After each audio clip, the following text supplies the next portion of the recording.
Hello friends, welcome to the next tutorial of this module. Today, in this tutorial we will learn about how we can perform IDOR vulnerability. Let's hack IDOR order tickets.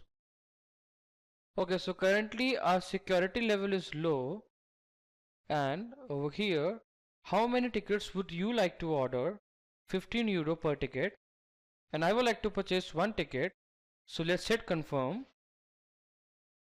So total amount charged for your account automatically is 15 euros.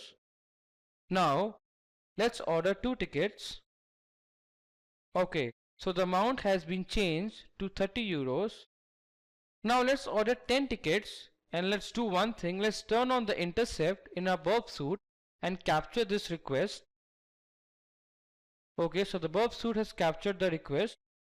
And if you look over here, the ticket quantity is 10 and ticket price is 15. That means per ticket it's going to charge 15 euros. Let's change this amount to 1 euro and forward the request and see what the response is. And voila, we are able to book 10 tickets in 10 euros. So this is how you perform insecure direct object reference in low level security. Now let's change the security to medium. And let's check that if we are able to tamper with it or not.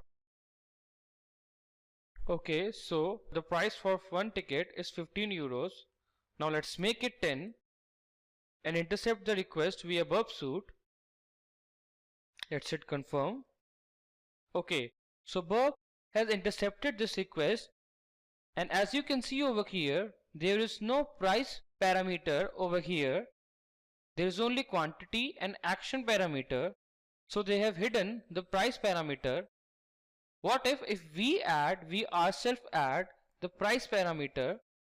First let's observe it that for quantities, for number of orders, it's using ticket underscore quantity.